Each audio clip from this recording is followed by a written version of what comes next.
So attorney ஜெனரலுக்கான article நம்மளுடைய பார்த்துருக்கோம். So பிஇஏபி B அபி அப்படின்னு வந்து பார்த்தாங்களா.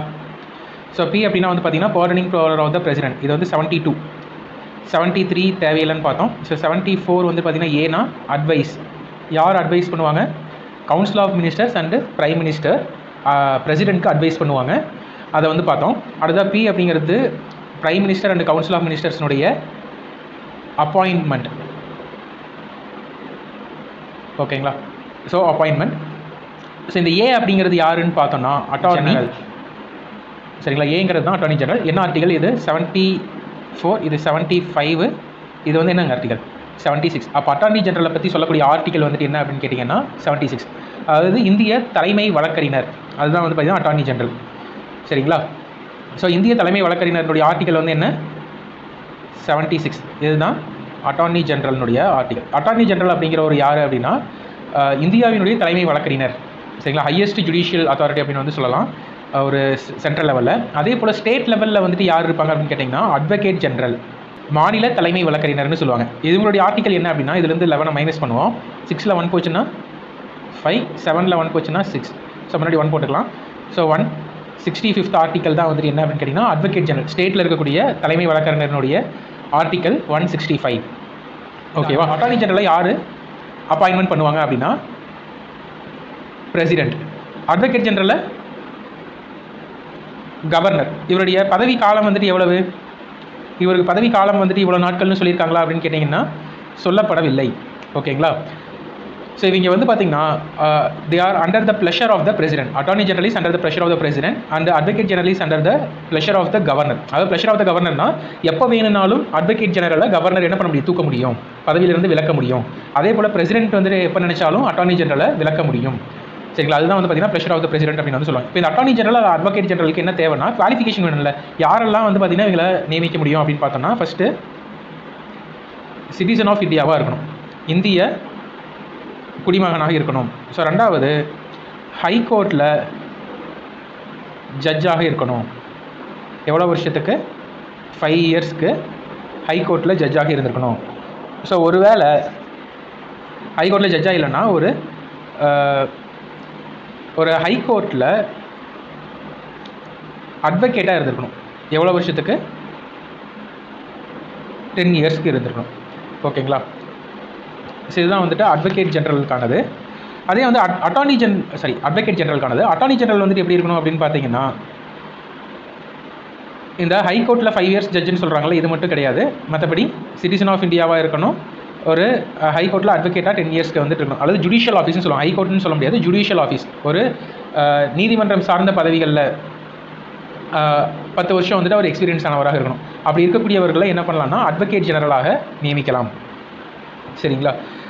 ஸோ நெக்ஸ்ட்டு ஒருவேளை இவர் ரிசைன் பண்ணணும் அப்படின்னா யார்கிட்ட ரிசிக்னேஷன் லெட்டர் கொடுத்தோம்னா இவர் கவர்னர்கிட்ட கொடுப்பாரு, இவர் பிரசிடென்ட் கிட்ட கொடுப்பாரு. ஓகேவா?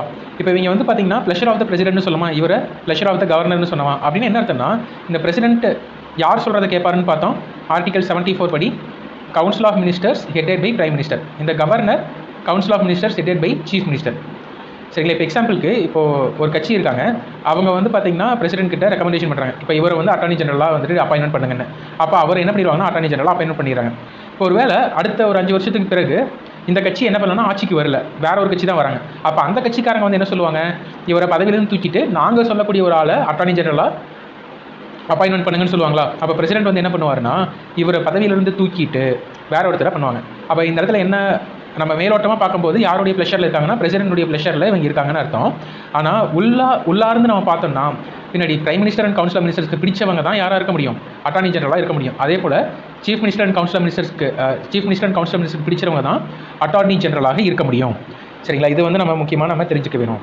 சரிங்களா? இதுதான் வந்து இந்த இடத்துல இருக்கக்கூடிய பேசிக்ஸு. நம்ம கொஷின்ஸ்க்கு வந்து போயிடலாம். Who is the chief legal adviser of the government of India?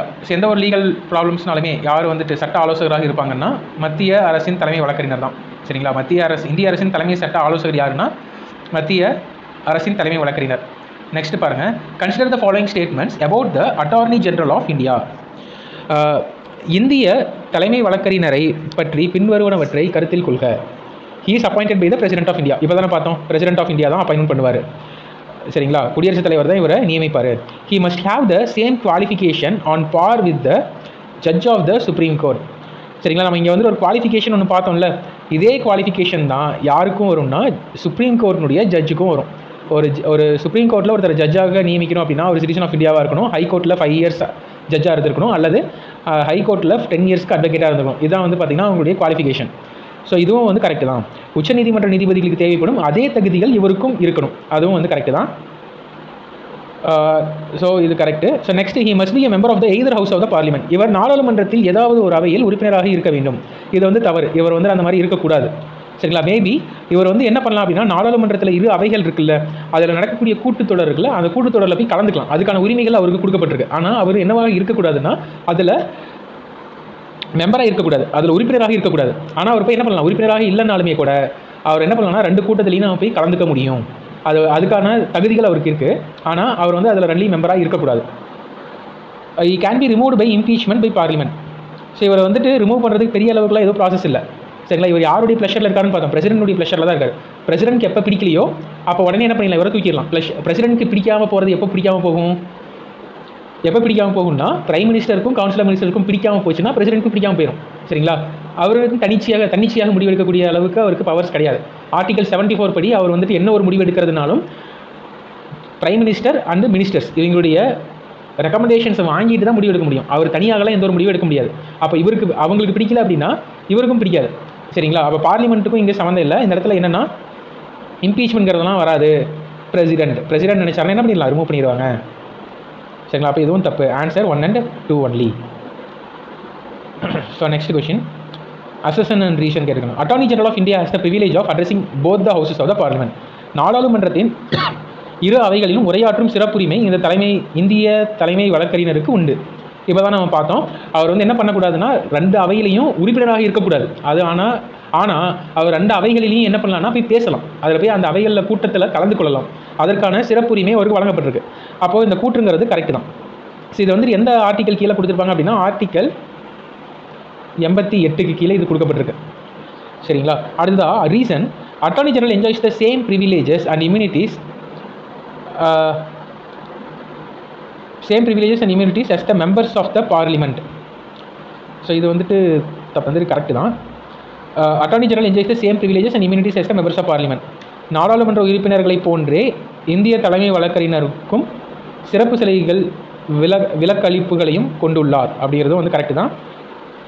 ஆனால் இதுக்கான ரீசன் கிடையாது. சரிங்களா, அட்டார்னி ஜெனரலுக்கு 2 ஹவுஸ்லையும் பேசுவதற்கான உரிமைகள் கொடுக்கப்பட்டுங்கிறதுக்கும் இந்த ரீசனுக்கும் சம்மந்தம் இல்லை. சரிங்களா, so both A and R are true. ஆனால் வந்துட்டு கரெக்ட் எக்ஸ்ப்ளனேஷன் கிடையாது அப்படிங்கிறது தான் வந்துட்டு உண்மை.